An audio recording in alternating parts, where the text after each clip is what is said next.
And we're rolling. So thanks, ladies and gents, for tuning into my podcast. And today I'm very excited to have a man who I look up to on the podcast. And he is very knowledgeable, and he's going to be dropping knowledge bombs galore today. And it'll be good to hear his story. So anyway, he is basically an expert when it comes to nutrition and health and numerous other things. He also he has degrees which I can't even pronounce, and qualifications, so they must be good ones. He's also been on the cover of Men's Fitness. He's a very successful entrepreneur. The guy is extremely healthy, and when it comes to health and fitness and nutrition, he's at the top of his game, which is why I brought him onto the podcast. And we're now sat in his lovely cafe in Coogee in Sydney, and I'm about to pick his brain. So welcome to the podcast, Moodi. If you could just tell us a little bit more about your background, and that'd be great, man. Thanks, Martin, man. Pleasure to be here, and with a like-minded individual like yourself, and who's on the same page, on the same wavelength, and pursuing a career in fitness, not just purely for themselves, but genuinely likes to help others, and I've seen that happen in the gym. Yep. Now, going back to my background, it's a little bit of a colourful past. I didn't strategically venture into the health and fitness industry directly. It was a sort of a secondary effect. Okay. Primarily started in nuclear medicine, which is diagnosing cancer, which is something that someone has to do. It just wasn't for me. Right. It was just very, very difficult. A very difficult thing to do. It sounds very difficult. It's great when it's good news, and it's not a tumor. Or if it is, it's benign. It's not malignant. That's great. But sometimes it's bad news, and to stomach that and digest that, and having to break that news to a family is not something that I wanted to do on a day-to-day basis. Of course, yeah. From there, I went into a double degree in mathematics. And started teaching, opened up a tutoring centre, lecturing mathematics, tutoring. Now, people might listen to that and say, oh, wow, you must be so smart. Mathematics is the hardest course or the hardest subject out there. For me, it was an opportunity to make an earn, because everyone struggled in mathematics, whereas I didn't. So I took a lazy route. So I don't pride myself on I wouldn't call it lazy. Knowing mathematics. Don't be too hard on yourself, Mood. I wouldn't call it lazy. Man, I did it out of purely just to pay mum's. I come from a single parent home. Mum didn't speak English, and I had 4 sisters and mum to look after. Wow. So the objective was to basically make an income to support my family. Otherwise, we'd be on the street. So mathematics was an opportunity, because everyone hates maths. You either love it or hate it, and more people hate it than love it. And that's just an opportunity in the making for me. So I jumped onto that bandwagon, and tutoring for mathematics was good money. And at the moment, at that particular time, it was something that mattered, because it meant whether the family got to have a roof over their head or got to have dinner that night. So it was imperative that I make an income, and it was a complete culture shock or a change of objective, because after uni, all I wanted to do was travel and just do volunteer work. But you can't do volunteer work and support a family. So no. So you managed to juggle all of that, and still came out the other side. But obviously, you've had to put a ridiculous amount of hard work in, and your work ethic is definitely inspiring, man. Honestly, and like you said, the story you have behind you, and the fact that you've become extremely successful purely through hard work and through expanding and evolving as a person, and basically applying yourself in life and learning as much as you can. And that's what you have to do. You have to constantly assess your surroundings, assess your environment, and adapt. And if you're not dynamic in that sense, you're just going to fall behind in any industry. For sure. You have to brush up on your knowledge. I was competing in the INBA, International Natural Bodybuilding Association, for many years, whilst I was teaching and doing all that. So it was a natural transition, and the research component was because I was curious and I couldn't afford to buy an abundance of supplements, so I had to know which ones actually worked. There was no Google back then. I'm 39, so I had to sit in the university library and go through article after article because the answer wasn't in Flex magazine, with all due respect. But that's more of an entertainment form of material to me, whereas I would look at research articles after research articles, journal article after journal article to determine whether creatine was for me, glutamine actually worked, did the creatine loading phase, was that legitimate? Yeah, whilst we're on that topic as well, I wanted to delve a bit deeper into supplements and how effective you think they are in the grand scheme of things, because you mentioned creatine then, and as far as I'm aware, in terms of the studies, creatine has the most scientific evidence to back up it actually works, So absolutely. Now, creatine, in terms of what it does for strength, what it does for recovery, it has an array of different benefits. And to get the quantity of creatine that the body can benefit from whole foods is very, very difficult to do. And the richest source of creatine, as we know, is red meat. And eating an abundance of red meat has been shown to be unhealthy. Absolutely. It's not ideal for gut health, is it? No. In 2016, the World Health Organization released a conclusive study saying that if red meat's not grass-fed, that it's not a situation of it may cause cancer, it actually does cause cancer. Yeah, exactly. If you consume more than 70 grams a day, which is just a mouthful for the average male. Because obviously the cows, you're consuming what the animal consumes. So if you're eating basically a cow which is eating wheat, then not only are you consuming that, but you're consuming like the genetically modified, like the pesticides they spray the wheat with, and all the rest of it, and the hormones they pump into the cow and whatever else. A prime example of that would be a gentleman who only weeks ago died from a penicillin overdose.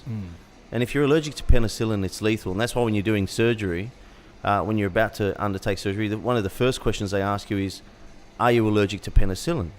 And if you are, it's imperative that the doctor knows. So during the recovery phase, they don't give you antibiotics. Now, this gentleman was allergic to penicillin, didn't consciously consume it, however, died from a penicillin overdose because there was a gradual build-up of it in his blood from the meat that he ate, and the hormones and antibiotics and that he was consuming subconsciously. Jeez, it's insane. I'm glad we're on this topic now, because this is something I was going to come to a bit later down the line in the conversation. I was going to mention about how important you think it is. You've obviously you mainly just cleared up pretty much what I was going to ask you about meat, and how important it is to get good quality meat sources, grass-fed or organic or whatever. Pretty much covered that, but I was going to go into fruit and veg and go into a bit more detail about how important you think it is to get certain types of fruit and veg organic, because I'm very, very aware now, I'm very conscious about the fact that the pesticides they spray a lot of the vegetables and the fruit with, and different types. There's certain types which absorb the pesticides more, which then can trigger off higher levels of estrogen in the body, and obviously massively increase your risk of cancer and other illnesses or ailments. What's your thoughts on that, Moodi?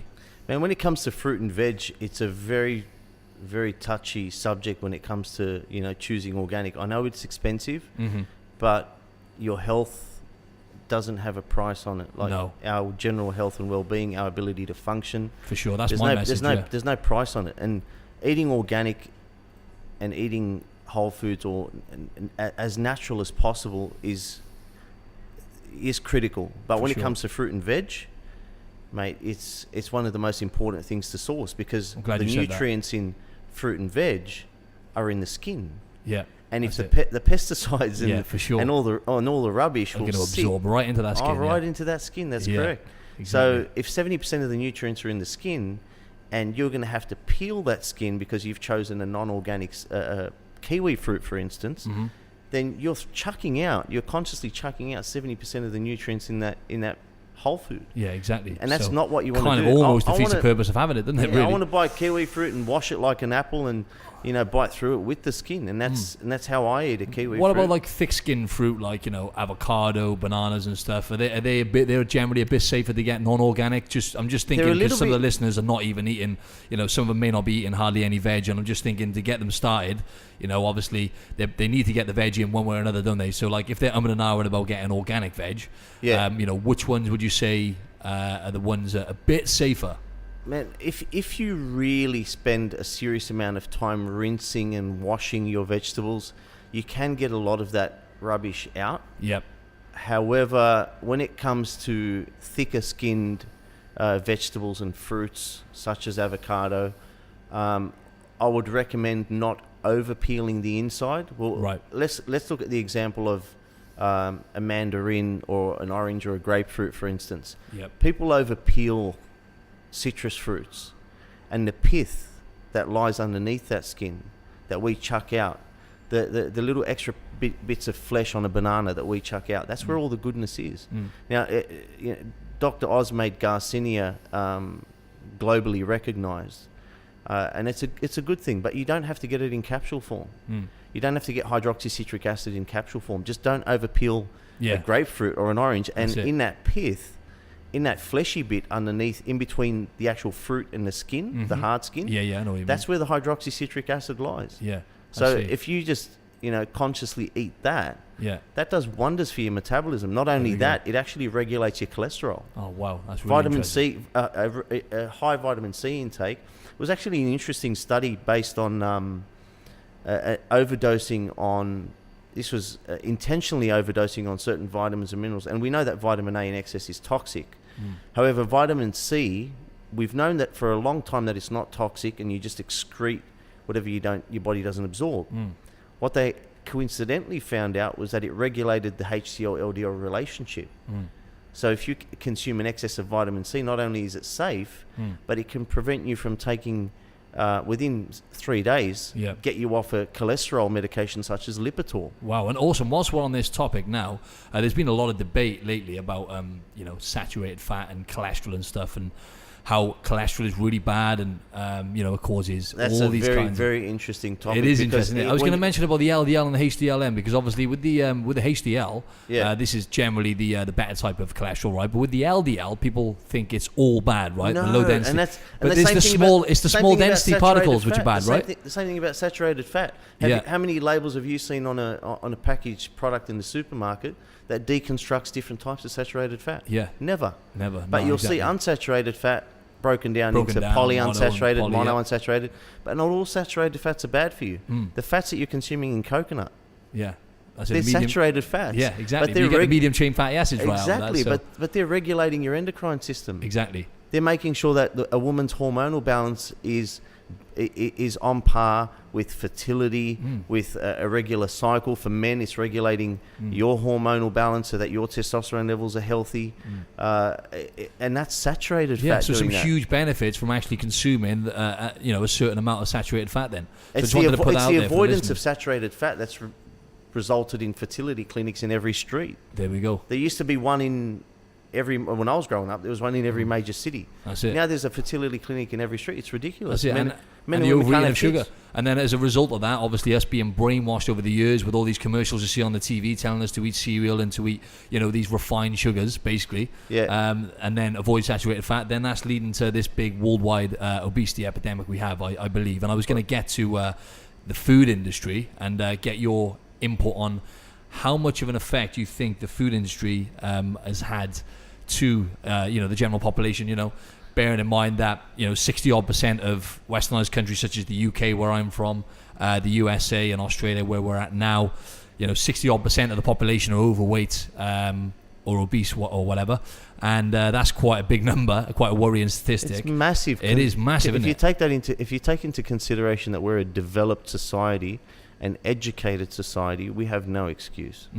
There's no excuse for Triple M to call me up and say, Moodi, what are your thoughts on a 10-year-old child in Mount Druitt that died in his sleep because of lack of oxygen going to his brain from being overweight? Yeah, There's no excuse for that. No. And it's been embedded in our brains since the food pyramid was the food pyramid. plastered in every primary school in Horrendous. every developed country. Yeah. And if you look at the base of that food pyramid, which is upside down anyway, if you look at the base of that food pyramid, it says 7 to 9 servings from memory of bread, pasta, cereal.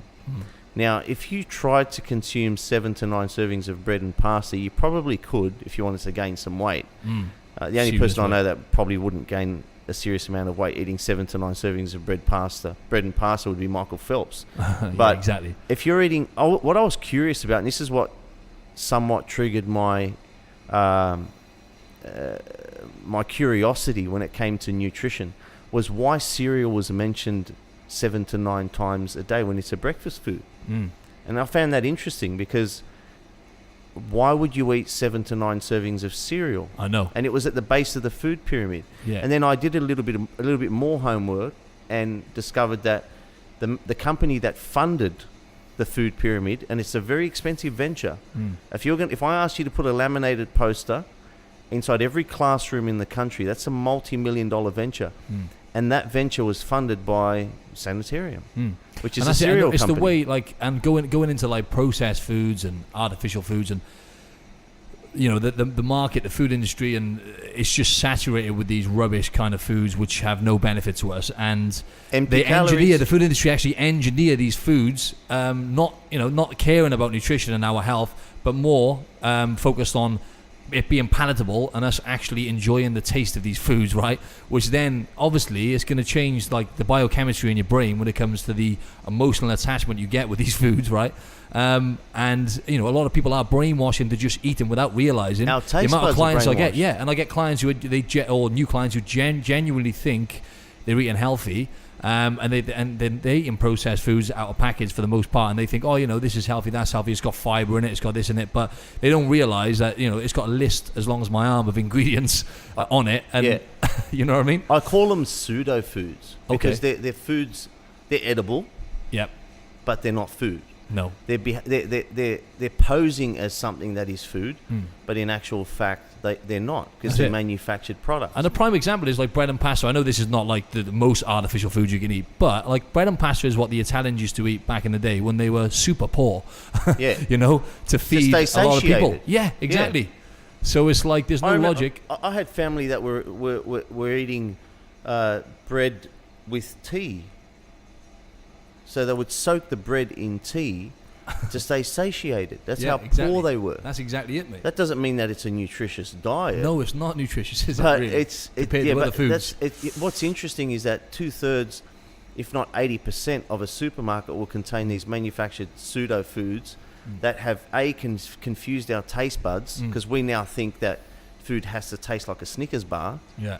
We don't know what food tastes like anymore, so we've got to rediscover our taste buds. For sure. And the thermic effect of food has been completely eliminated. Now, for the listener who does not, and you're not, I'm not saying this with any disrespect whatsoever, you're not born knowing what the thermic effect of food is. I didn't know what a macronutrient was. It's something that is learned. The thermic effect of food is how much energy your body requires to digest a certain food. Yep. Now, if something's manufactured or packaged, it eliminates the very need for the digestive system to put any effort in whatsoever. And if you're eating something that's manufactured, about 3% of what you consume is being used to digest that product. Let's take the analogy of a dinner that consists of 500 calories of manufactured produce that you've purchased from the supermarket, and your body would expend about, say, 3 calories at max 9 to digest it. So little to no effort. The other 497 calories, what's your body doing with that? Is it storing it? Then your brain says, okay, do I have to train harder? Do I have to train again? Do I have to eat less later on throughout the day? We've got enough on our plate. We don't want to think about that. No.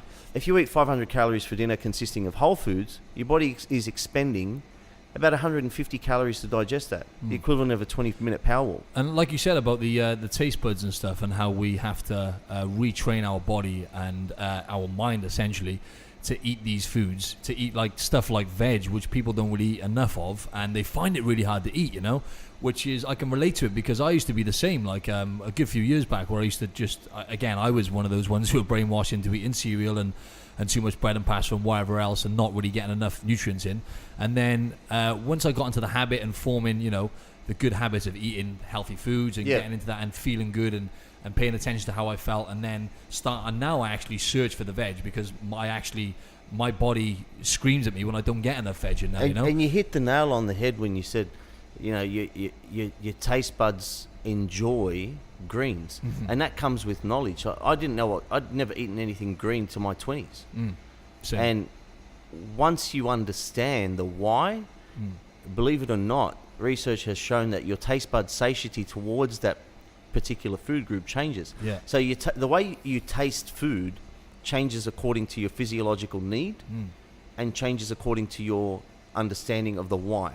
Now, if I tell you eat broccoli, my son, who's 8 years of age, knows that greens are good for you, and a burger, for instance, a manufactured fast food burger is bad for you.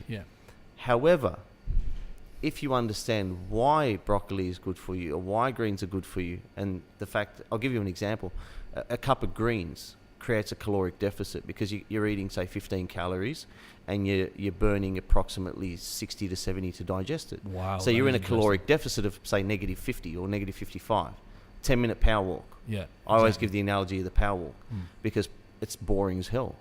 Now, if you can have the equivalent of a 10-minute power walk effectively, just by eating your greens for dinner, your taste buds towards the greens will then change. Yes, that makes sense. And as you age, your physiological needs change, which change your taste bud satiety as well. So you'll notice that the things that you like as a child will change when you're older. For sure, yeah. And when you understand the why, your taste buds will change as well. So I guarantee you've had mates look at your plate and say, how are you eating that? It's got no taste. Me and Josh were saying this the other day. It's like you're the strange one. It's got no flavour. How are you eating that? But what's it come to? Because Josh mentioned this to me the other day, and it's like the world has got a bit crazy in the sense that you're now the odd one and the weird one and the one who gets looked at funny when you're eating healthy foods. Like yesterday, I went over to the pavilion. I had some friends here in town from back home, and they all ordered the pizzas, and I was like, I'm just gonna have a salad, I don't want to have a pizza, because if I wanted a pizza, I'd have it, and occasionally I do have rubbish foods for my mind, as you know, every now and then it's socially cleansing, and it keeps you sane mentally, but never has any physical benefit having a pizza, and I'm aware of that. As long as you understand that. As long as you understand that, you're ahead of the game anyway. And it's just, I connect with how I'm going to feel afterwards. So it's like, oh, come on, just have a pizza. They're lovely. And I'm like, yeah, they do look lovely, but I know afterwards I'm going to feel like going to sleep. And that's what it is. It's the ripple effect. And once you understand the ripple effect, and this is of good food and bad food, again, your taste bud satiety changes, and the choices that you make subconsciously will change. So, if you're eating something that's like a pizza, and I'm not talking about a whole food pizza, something that's manufactured, it has a negative ripple effect. So it may have artificial ingredients and preservatives in there that will potentially block nutrients 3 days later. Wow. So you might think, okay, I've eaten a pizza, now I'll eat an apple and I'll fix my problems. And that's the vicious cycle that we have. Our relationship with food is a disaster. Food is either a form of a reward or punishment. Yes. Thank you. And that's not what it's about. You hit the nail on the head. That's exactly the kind of message I'm trying to get across. Food is not reward or punishment. Food is there for function and sometimes for fun. Yeah, exactly. And it's okay, but you have to understand when and how much. Exactly. Now, if 80% of your diet or 85% of your diet is clean, you're going to look pretty good. Yeah. But if you're eating 85% rubbish, don't expect to look good. No, exactly. On the good news is, one bad meal isn't going to make. If you did have that pizza that night, you're not going to wake up fat and overweight and looking like crap. You might feel a little bit lethargic, exactly but that's it's about how you it. feel, innit? Because I connected the dots in terms of how I feel now. It's like, I don't really want to do that, because I'll feel much better if I just have a salad. And the salad actually tastes good to me now, like you said, because I'm more programmed into that. Yeah, exactly. You can taste it. Definitely. On the other hand, if you have something that's good for you, don't expect to wake up with a six-pack. No. It's what you do. It's what you do more than what you don't do that ultimately will dictate the way you look and the way you feel. For sure. And people have forgotten that food dictates the way you feel, not just the way you look. That's it. We're in a world full of where it's just all about aesthetics. Yeah, exactly. And that's what I was gonna get to. That. It's a great point because without blowing our trumpets, you and me, we tend to keep ourselves in good shape all year round, but not having to think about it now, because I can see obviously the knowledge you've got, it's just by getting our body into a healthy state, by looking after our bodies and eating, for the most part, like you said, I'm probably in about the 85 to 90% bracket when it comes to eating healthy for the most part. You know, I eat 85, 90%. Yeah, exactly. But we managed to stay aesthetically in shape now. Well, I've noticed you are as well, right? But we managed to do it now. I do anyway, based on me just, seeking after good whole foods and looking after my body and not thinking about being in shape anymore now. It's come as a side effect. Like aesthetically, I'm kind of in the shape of my life now. And that's simply from just putting health a priority, feeling good, focusing on drinking more water, getting enough sleep, eating the right food for the most part. And once you're consistent with that, it's crazy what happens, isn't it, Mood? It's been, and there is no such thing as an off season. I've seen, like, you've been in the gym for a while now, get to that too, and you've been, your shape hasn't changed. There is no off season. There is no on season, and you're doing it because you enjoy it. I noticed that when I was competing, I stopped competing because I was up on stage saying, okay, this is what healthy is meant to look like, when it was quite the opposite. Yeah. Because being at a healthy percentage or healthy body composition, you can still look aesthetically pleasing, but what about happiness? Yeah, exactly. That's taken a back seat. So you've got your social life and all the rest. I'm not going to name and shame any people, but there are people out there that are flexing on Instagram with their abs and with 3 or 4 million followers and seeking help from people like myself or you or naturopaths, and because they haven't had their period in 5 years, and they're their endocrine system is a mess, they're infertile, and they're unhappy. Like, just so you can be a certain percentage of body fat, create something that's sustainable for you. Because I always say to people, like, you and I could have the spouse of our dreams, the car of our dreams, the house of our dreams, but if we're hungry, we are not happy. No, we're not. No. And that's what I noticed, because I've competed myself about 8 times now, and I got up to the pro level.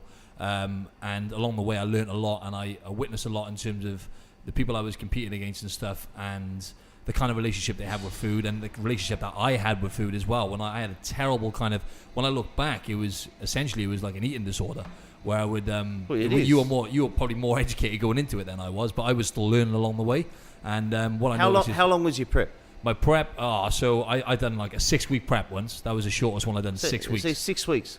And that's nothing in comparison to what people are doing 20 weeks these days, because they are getting that out of shape, and they can't use the same diet twice because of the yo-yo effect that they put their bodies through. You have to understand that a 5 kilogram discrepancy, whether it's up or down, takes your anatomy 12 months to adapt to.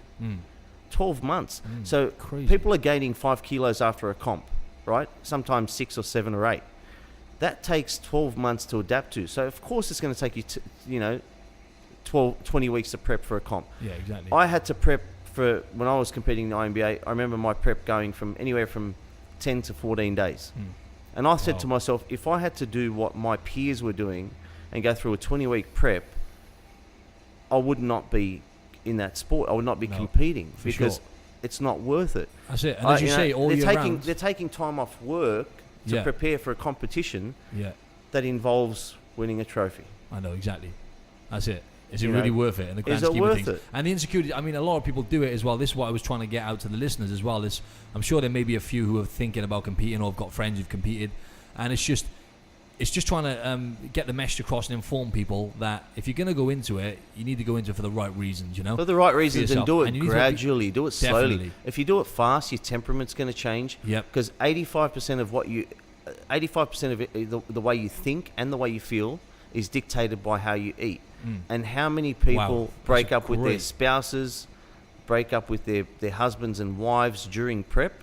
Some of them get back together after prep when they've had a refeed. Yeah. But that should not be the case. It shouldn't even be on the table. Because you know your stuff, and that just goes to show, right? You said, what was the percentage you said in terms of what you eat? 85%. Wow. Well, 85% of cognitive and physiological diseases are food related. Wow. They're micronutrient related. How many things are micronutrient related? How many things are not really diseases and are actually micronutrient deficiencies? It's so We've crazy. gotten so caught up in proteins, carbs, and fats because of the way things are labelled. We've forgotten about micronutrients. Well, exactly. When Australia, if it fits your macros, what's your thoughts on that? Mate, you know what? There's no. If you're going to follow it for aesthetic purposes, because that's the only benefit that I see, and as long as you're tracking your micronutrients, which a lot of people don't, They don't. then that's okay. But to tell me that a Pop-Tart is the equivalent of a fruit salad, Exactly. mate, who are you It's trying an to kid? absolute I joke. remember Phil Heath being interviewed not even 2 years ago maybe, and they asked him, I think it was Mark Lobliner that asked him, what do you think about the If It Fits Your Macros community? And he's like, what's that? He had no idea what it was. Exactly. And he said, the guys that think a Pop-Tart and, eating a sweet potato is the same as long as the carbs are the same. And he's like, what kind of nonsense is that? Exactly. And that's, Gut flora, though, isn't it? that's Phil Heath. And if it's coming out of he didn't even know what it was. No. Now, micronutrient deficiencies have been confused for diseases since the beginning of, the settlement of Australia. Yeah. Right, so 1788. Half of Captain Cook's fleet was lost to scurvy. The government sold vitamin C capsules. Well, the public didn't know it was vitamin C, but the public sold what was alleged to be medication to the community for maybe 2 decades at the equivalent of what would be $2,000 a bottle today, right? And it was merely vitamin C tablets, but nobody knew that. Scurvy was simply a vitamin C deficiency, but scurvy is still, till today, called a disease. So how many other diseases are really just micronutrient deficiencies? Yeah, exactly. If you look at MS, all the cognitive disorders, multiple sclerosis, Alzheimer's, Parkinson's, they're all degenerative diseases of the mitochondria, which is the center of the cell. Yeah, exactly. Right? And what's the fuel source of the center of the cell? It's vitamin K. Exactly. So is it really a disease or is it really a micronutrient deficiency? Yeah. And that's So what we have to mitochondria ask dies, ourselves. basically you die with it, don't Absolutely. Yeah. The cells can't communicate with one another. That is That's the right. energy component of the cell. That is the furnace of the cell. you? And the gut flora, like, to my understanding, this is something, don't quote me on this, but it's so complex in terms of what's going on inside us. And as you know, it's taken them a long time to do all the studies based on gut flora, and I'm finding it fascinating, some of the studies that are coming out now.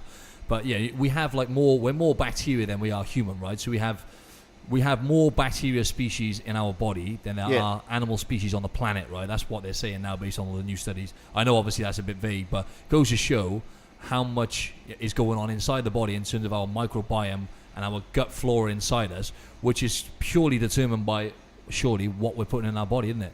Absolutely. So give them, try and simplify if you can for the listeners, just gut flora and the impact in terms of what you eat. I call it your first brain. Okay. I call the gut your first brain because your gut will dictate Serotonin. what happens with food. So if you're having once food is ingested, your brain will tell your body what you've eaten and the quantity of food you've eaten, the type of food that you've eaten, and release the gastrointestinal juices and enzymes necessary for breaking that food group down. That's what will happen. Wow. Now, if your gut health is disrupted, that entire system is disrupted. Yeah. So your body and your gut does not know what it's eaten. And that's why bloating has become such a big thing.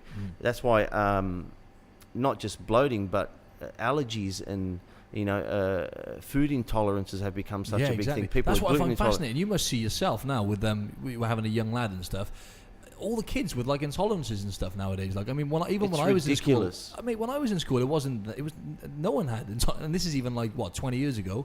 No one had intolerances. Everyone's from what I can intolerant. remember. I get Why people is coming into the cafe. Is this gluten free? Is this like a lot of them are genuinely, intolerant to dairy and intolerant to gluten, and that's okay. Yeah. If you are, and it's hereditary or if it's genetic, then by all means, eat according to that. To that allergy or to that to your circumstances. But if you're not, don't follow a diet that consists of no lactose and no gluten, and then ask yourself 3 months later why you're lactose and gluten intolerant. Yeah, of course. You've created an environment in your body, in your gut, whereby your body does not need to break down that particular food group anymore. So it will stop producing the enzyme necessary to break down that food group.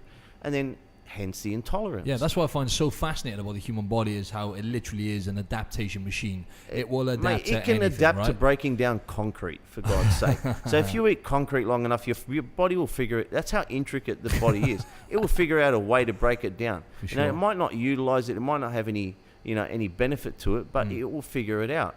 And if you stop consuming something, your body will stop producing the enzyme necessary. It's unnecessary work. Yeah, all and adds the up. body won't release the enzymes and gastrointestinal juices, necessary to break down that particular food group. Makes perfect sense. And what I did pick up on your Instagram the other day was one of your seminars you were doing. It was just a little snippet, and you mentioned about how we spend probably, you mentioned something like 6 hours a day breaking food down.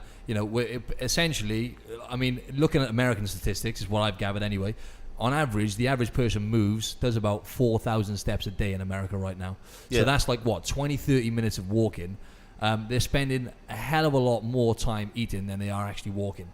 But you mentioned about actually the 6 hour window or whatever it was, about roughly, just for argument's sake, about the amount of time our body's spending working hard, breaking down food, as opposed to actually, exercising or whatever it was. So if you can elaborate on that a bit, that would be great. The sad thing is, a lot of people are, and this is what I want the listeners to stop doing. Stop eating while you're walking. I don't care how much you are in, how much of a rush you're in.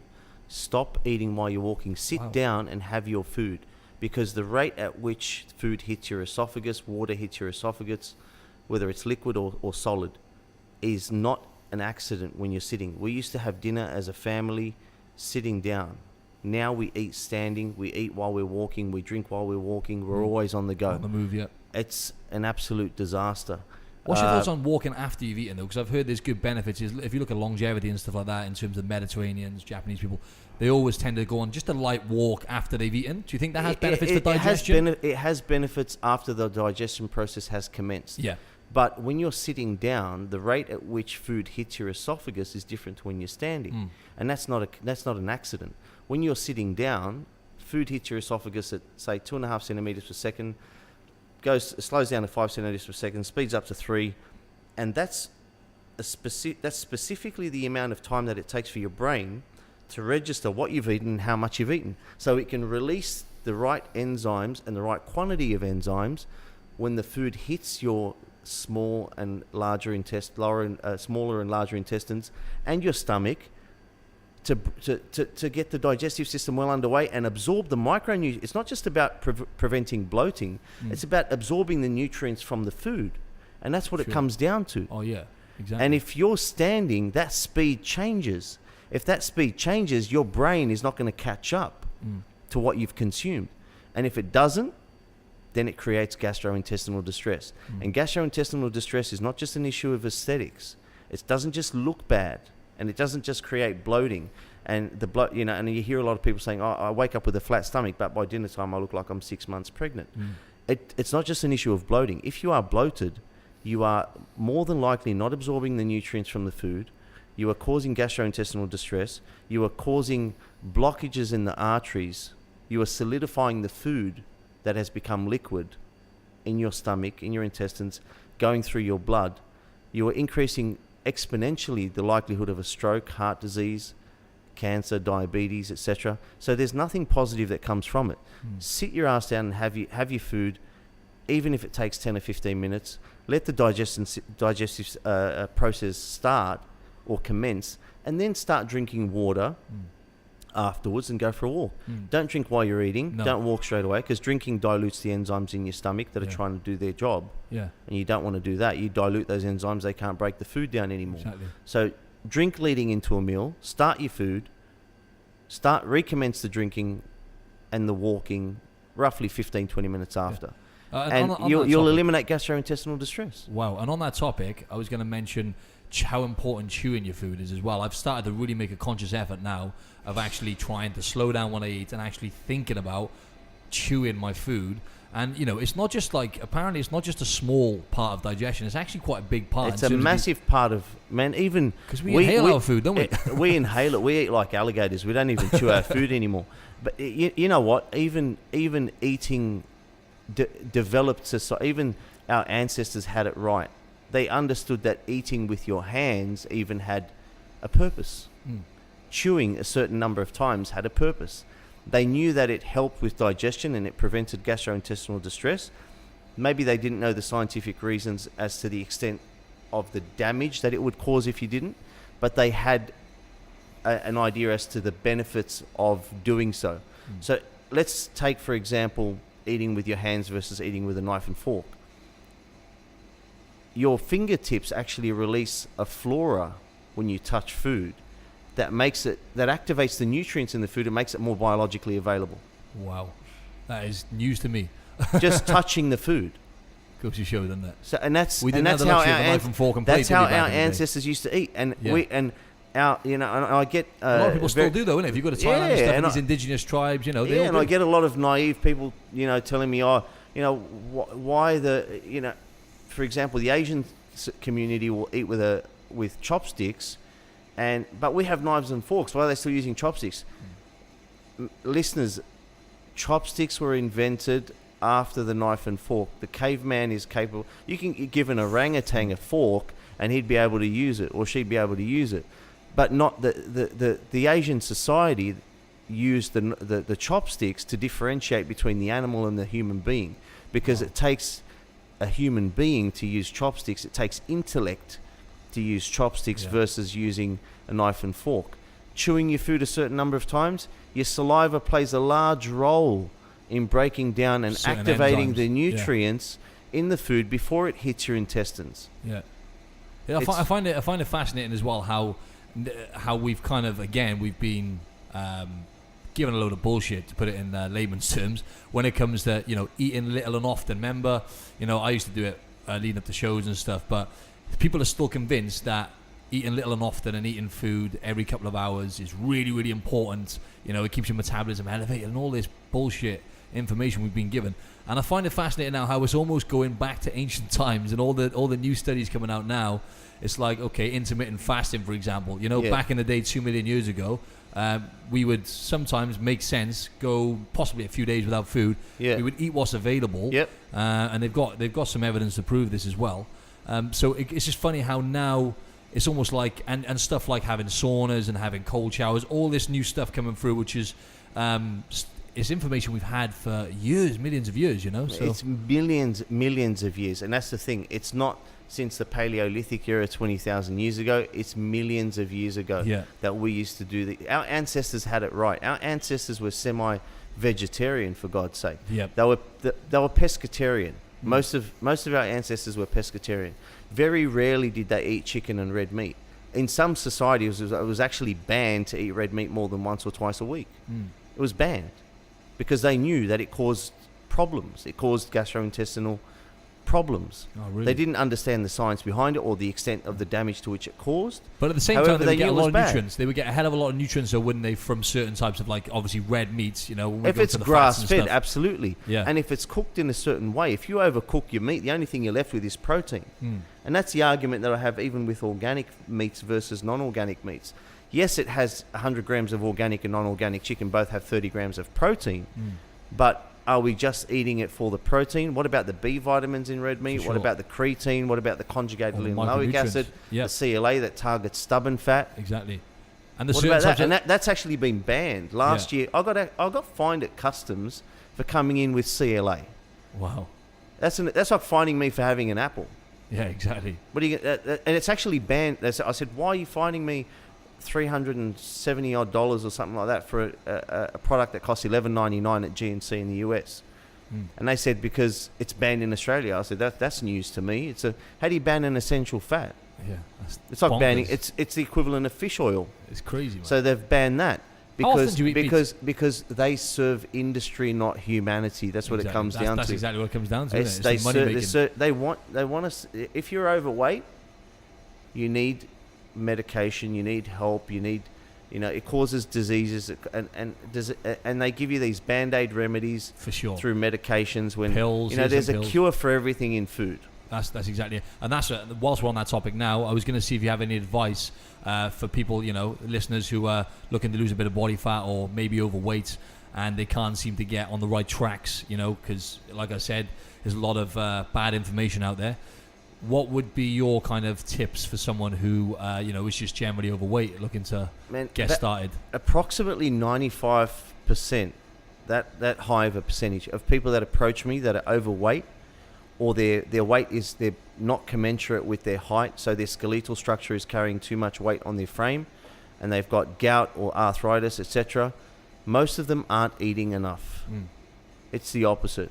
They're Wow. eating too little, so their body is has learnt their ghrelin hormone is through the roof. That's right. And their resting metabolic rate. What is the ghrelin hormone? Is the hunger hormone, right? That's the hunger hormone. And what about the leptin levels? That's the satiety hormone, right? Leptin is the satiety hormone, but they play more of a role than just satiety and hunger. Yeah, for sure. They dictate basically your resting metabolic rate. So leptin will, basically allow your body to function on 3,000 calories a day, and that's a lot more fun.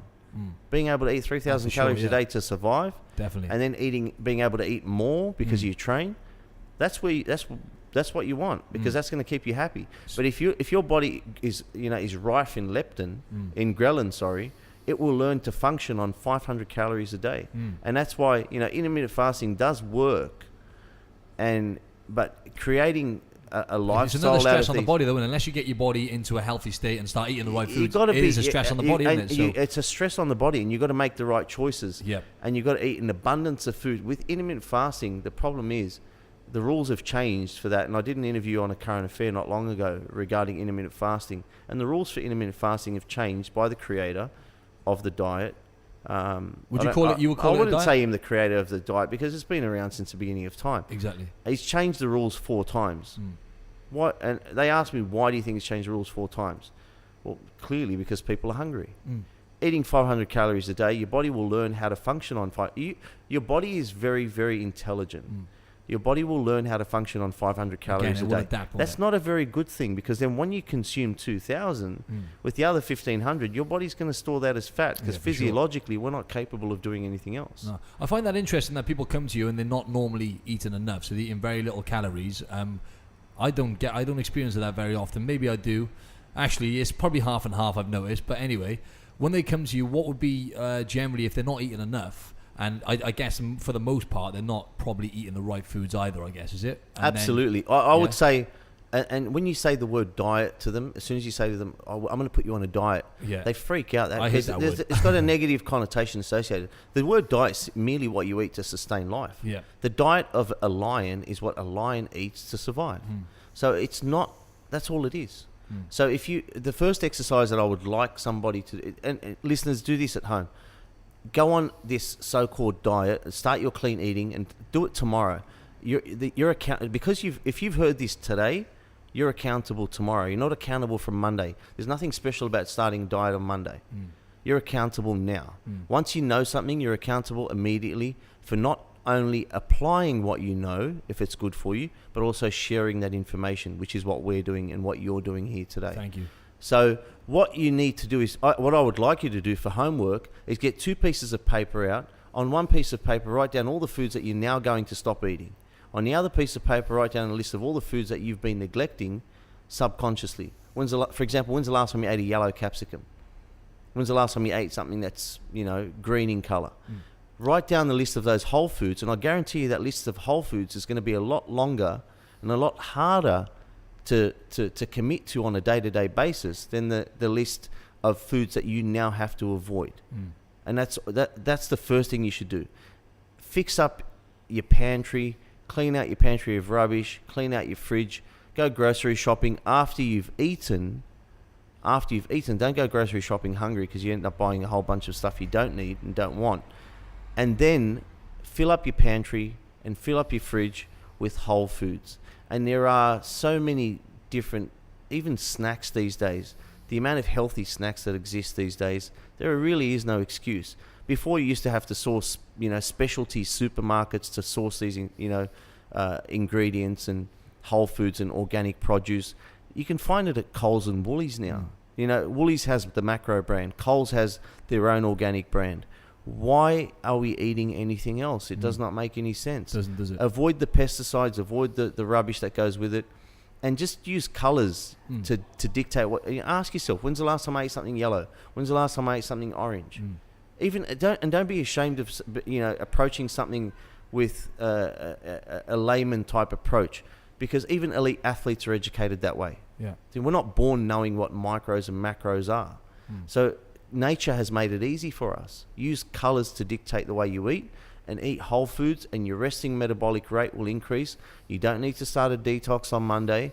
Eating whole foods is a natural detox anyway. So if you start eating whole foods for a week as of Monday, within 3 or 4 days, your body will have detoxed itself. Your alkaline, and people talk about, their pH balance and everything else. Eating whole foods, guess what? Your acidity levels go down, your pH balance is regulated, and your body's in a more the benchmark that you create for your body is where it should be at. Great, that was well put. You put that really well. I really found that really fascinating, and that's some great tips there for the listeners. One more thing I was going to ask actually is because a lot of people, you just cleared up everything when it comes to health and people eating the right foods to whatever their goal may be. It's going to assist them a lot if they just focus on eating more whole foods and less processed foods, really. As you say, eating with your eyes and eating the right, having colour on your plate and eating more fruit and veg and more organic foods. But obviously everyone wants to look good nowadays. So Absolutely. What advice would you give to people who just really focus on, right, I want to get in shape aesthetically? Is there any particular advice you give in terms of training, nutrition? If it's from an aesthetic standpoint, I don't think you should, whether you're eating for function or for aesthetics or for health, the way you eat should not change. More so, the approach that you take in the gym should That's change. what I was going to get at. Yeah. So if you're training for aesthetics, stop being concerned with your 1 rep max and trying to compete with your favorite Instagram model and what she or he bench pressed or deadlift on Instagram for their PB. No one cares. That's powerlifting. I'm not saying that it's bad. It's just a different type of sport. Now, a powerlifter's objective is to get the weight from point A to point B. Yes, there's technique involved because with technique you can, do things a lot safer. But if you're training for aesthetics, focus on how the weight is getting from point A to point B. Focus on the eccentric part of the movement. Focus on the isometric contraction. Focus on these things. And if you don't know what they are, research, do some homework. You're accountable.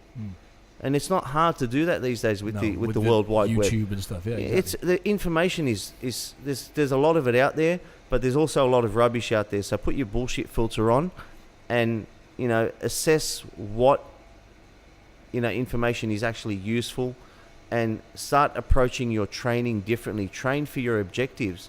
Don't follow a blueprint. There is no one size fits all. Downloading somebody else's training program isn't going to make you look like them. Your muscle insertions are different. Genetics. Your body shape is different. Your genetics are different. Your body type is different.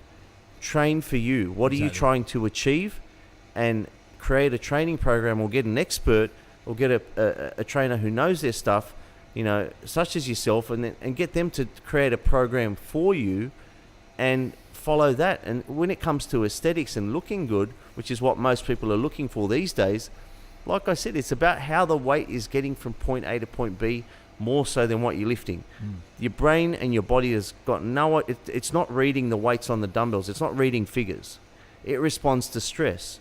You expose your body to stress, you will create an environment of hypertrophy, hyperplasia, and all and these are just, in layman's terms, that's creating muscle tone and reducing body fat and increasing muscle mass, improving your body composition. That's what it's ultimately about. That's it. So in order to get to where you want to get aesthetically, guys and girls, as Moodi just put it correctly there, you need to be lifting weights with good technique, and obviously with the nutritional advice he gave, just try and take that on board. And cut back on the cardio, guys, man. Yes, thank you. I was going to get to that. Do some. Focus on weights. Cardio, you're going to burn fat whilst you're doing it. A good hard weight session will burn fat for up to 84 hours. So for 3.5 days, your resting metabolic rate has increased exponentially. Exactly. So you're burning fat while you're sleeping. Your resting metabolic rate has increased while you're sleeping. That's it. That's what you want, and that's why weights will always be more effective than doing cardio. People will say HIIT cardio is the way to go. Yeah. Okay, HIIT cardio. Splitting hairs. HIIT cardio is great. I'm not saying not to do it. Yeah, it has but its just place. be conscious of what you're doing when you are doing something like HIIT cardio. Yes, you will be burning fat after you jump off that treadmill or off that cross trainer, but HIIT cardio is also known to increase ghrelin. So if you're hungry or if you're ravenous after a HIIT cardio session, don't wonder why. Learn why. For sure. And for every pound of lean muscle you build, I think it's obviously there's lots of variances, but roughly 30 to 50 calories extra. So 1 pound of muscle will burn roughly an extra 30 to 50 calories. Yeah, so you're creating an on environment where you're not only getting rid of your problems, but you're creating an environment physiologically where it's harder for that fat to then come back. Exactly. Muscle tissue is expensive. The best way I try and describe it to people is muscle tissue is expensive to keep on your body. It costs a lot of calories. So by you building muscle, essentially, to break it down for you, you're going to elevate your metabolism, and gradually your body's just going to start oxidizing fat faster at a faster rate. And you're going to benefit your health in later life as well, longevity, bone density, and all the rest of it. So yeah, great. That was awesome. And you get to eat more. It's a lot more fun. Exactly. You get to eat more, and that's, a lot more fun for sure. I agree. A person who's eating and satiated is a happy individual. For sure. Yeah, and I'm one of those people now, thankfully, and I think you are as well, Moodi. Yeah? Absolutely. It's a great place to be. But no, where can the listeners find you, buddy? And also, I wanted to big up your kitchen. I'm sat here right now in Moodi's Health Food Cafe in Coogee in Sydney, and the food here is absolutely incredible. I tried the waffles the other day, and I'm very picky in terms of, I want to know what's going in there. But when I found out it was you owning this place, I thought, right, it's going to be the real deal. I'm very pedantic, man. I'm pedantic. I've bought out my business partners. Just man, if I go into business with you and you go from rolled oats to quick oats, I'll get rid of you. Yeah, exactly. You don't miss a thing, do you? No. He's like a hawk. Yeah, absolutely. When it comes to, if I won't eat it, I won't serve it. If you want to learn more about what I do, there's the website, which is www.moodi.dennaoui.com. The surname is a bit hard to pronounce, even harder to spell. It's got every vowel in it. It's MOODIDENNAOUI. But if you type that into Instagram, man, there's enough content on my Instagram to create books. And that's not something. Your Instagram is the same name as it's the same, yeah, at Moodi Dennaoui. And cool. It's not something that I've said. I was talking to Harlequin and HarperCollins, who were looking to create a 6-book series. And they said, with the amount of information that you've given away on Instagram, the first 3 books are already done. So instead of spending money buying books and trying to acquire information, just simply jump on my Instagram page and read what's underneath the food posts, and there's enough information there to educate you. It's what I want to get rid of social media every day, and the thing that keeps us going. And huge thanks to the people that send those direct messages. They matter. It's not it's not the athletes or the celebrities that I look forward to hearing from. It's when I get a direct message from somebody from a country that I can't even pronounce, and says, thank you so much. Your post has helped my wife, who's in remission from cancer, to digest food, who wasn't able to digest food prior to understanding food combinations. Thank you so much. And that will motivate me to, keep going and doing what we're doing. And that's what motivates us. That's amazing. And that's kind of my objective as well, is just to try and keep learning, keep evolving, and just try and inform people as much as I can with the correct information, really. And just trying to drop knowledge bombs and just generally just help people, just and when it comes to health. That's what you're doing here with this podcast. You don't have to. You could finish, you can clock off at the end of your shift at the gym and then just call it a day. Yep. But, you're making that extra effort to educate the people around. You're changing the benchmark of what the expectations are for other people, setting the precedence for what being in the health and fitness industry is really about. And that's what if you can't help others and, use your passion to pay your bills, then I'd reassess what I'm doing for a living. For sure. Oh, awesome. So go check Moodi out. Go check out his website. It's definitely worth a look. It's an awesome website. And go follow him on Instagram. And thanks very much, mate, for coming on to the show. It's massively appreciated to have someone like yourself on here. So big up, Moodi. Absolutely. Thank you so much, Martin. It's it's something that I look forward to. Yep. And sharing content, I believe if it doesn't become knowledge until you share it. So, for sure. Guys, listeners, this is if you're on the other end of the table having this conversation with me, I'm here anytime, any day of the week, and mate, it's an absolute pleasure. Thanks very much, mate. We'll be in touch anyway. That's not the end of it for sure. Plenty more to come. And yeah, go check out my Instagram at Martin Silva Fitness, and also my YouTube channel, which is also Martin Silva Fitness. Don't forget to subscribe to my podcast, Optimize Your Body with Martin Silva. And if you could give me a 5-star review and leave a comment, that would be amazing. Thanks very much. Over and out.